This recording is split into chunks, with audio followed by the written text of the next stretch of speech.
Bom, pessoal, esse vídeo aqui vai ser mais curtinho, tá? Agora a gente vai analisar uma das passagens mais constrangedoras da Bíblia, né? Que é a saga de Ló. Quem puder já dá um like aí no vídeo, tá? Ajuda a aumentar o alcance, a atividade, o YouTube tá bugado. Vocês conhecem, né? O blá blá blá de sempre, né? Então vamos lá. Aqui na saga de Ló, depois que aqueles homens avisam Abraão que vão destruir a cidade de Sodoma, dois homens vão para a casa de Ló. Aí tem aquela passagem que os homens tentam violar eles, tal, não sei o que. Eu já fiz vários vídeos sobre isso. Aqui eu só vou mostrar um detalhe aqui para vocês, ó.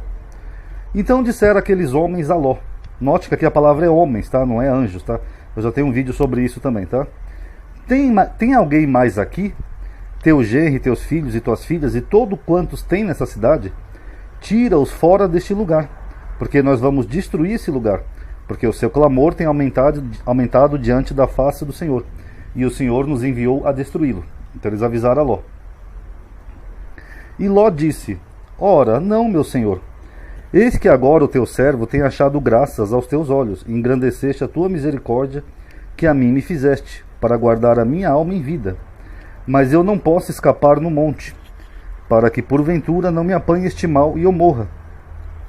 Eis que agora aquela cidade está perto, para fugir para lá. E é pequena. Então o que ele está falando? Que tinha uma cidade ali próximo.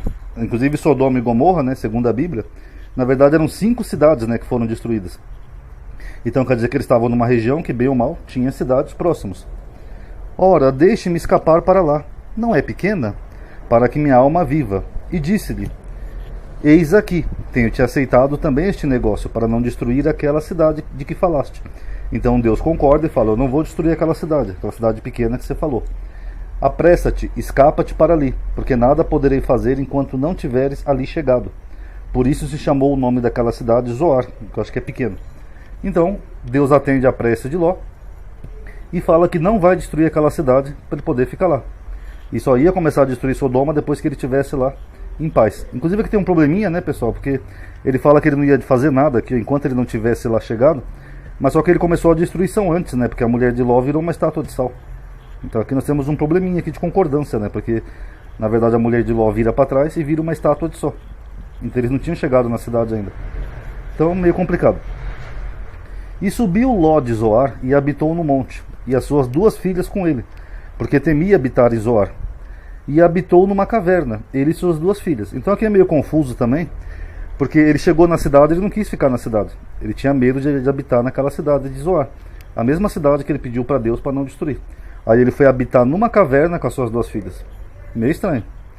Então a primogênita disse a menor: Nosso pai já é velho, e não há homem na terra que entre a nós, segundo o costume de toda a terra. Vem, demos de beber vinho a nosso pai, e deitemo-nos com ele, para que em vida conservemos a descendência de nosso pai. Então um detalhe, eles estavam perto dessa cidade aqui de Zoar, que eles acabaram de sair, né? Tanto que Ló tinha medo de habitar aqui em Zoar. Então tinha outros homens na terra. Mas mesmo assim, a filha mais velha de Ló, ela resolve embebedar o pai, para se deitar com o pai, para engravidar dele, para poder manter uma descendência. Mas não faz muito sentido, porque tinham outras cidades, além de Zoar, tinham outros povoados. Tanto que o próprio Ló, segundo a Bíblia, ele veio com Abraão, lá da terra dos caldeus, lá de Ur, não sei o que. Eles podiam ter ido para outro lugar. Mas a filha dele, precipitadamente, ela resolve ter essa ideia de embebedar o próprio pai, para poder engravidar dele. E deram de beber vinho a seu pai naquela noite. E veio a primogênita, e deitou-se com seu pai, e não sentiu ele quando ela se deitou, e nem quando se levantou. 2 detalhes curiosos aqui. Onde é que eles arrumaram vinho se eles estavam numa caverna? Eles não quiseram ficar na cidade, né? Será que eles já tinham comprado esse vinho com antecedência? Porque para você ter certas coisas, certos produtos, você tem que estar no meio que tenha no mínimo um mínimo de civilização. Agora, se você vai para o meio do mato, para um deserto, para uma caverna, onde é que você ia arrumar essas coisas? Segundo, Ló não ia sentir quando ela se deitou e nem quando ela se levantou. Se ele não sentiu, como é que ele conseguiu ter relações sexuais com ela? Meio curioso, né? Porque se a pessoa bebe demais ao ponto de entrar de apagar, digamos assim, né, por causa do álcool, então a pessoa também não consegue fazer sexo. Então meio confuso esse texto, né? E sucedeu no outro dia que a primogênita disse à menor: Vês aqui, eu já ontem à noite me deitei com meu pai. Demo-lhes de beber vinho também essa noite, então entra tu, deita-te com ele, para que em vida conservemos a descendência do nosso pai. Quer dizer, a mãe mal acabou de morrer, virou uma estátua de pedra de sal, e a filha já está maquinando aqui para ela e a irmã dormir com o pai bêbado. E deram de beber vinho a seu pai também naquela noite. E levantou-se a menor e deitou-se com ele. E não sentiu ele quando ela se deitou, nem quando se levantou. E conceberam as duas filhas de Ló, seu pai. Pergunta: qual foi a desculpa que elas deram para o pai dela depois que elas apareceram grávidas, quando a barriga começou a crescer? Porque só tinha eles, elas estavam desesperadas porque não tinha homem ali na terra, supostamente. O que elas iam dizer para o pai delas quando a barriga começasse a crescer? Que foi o Espírito Santo? Que foi o Boto, né, como aquelas lendas da Amazônia? Então fica meio mal contada essa história, porque mesmo se essa história fosse assim como eles estão escrita aqui na Bíblia, em dado momento Ló ia perceber, ia falar: filha, como engravidastes?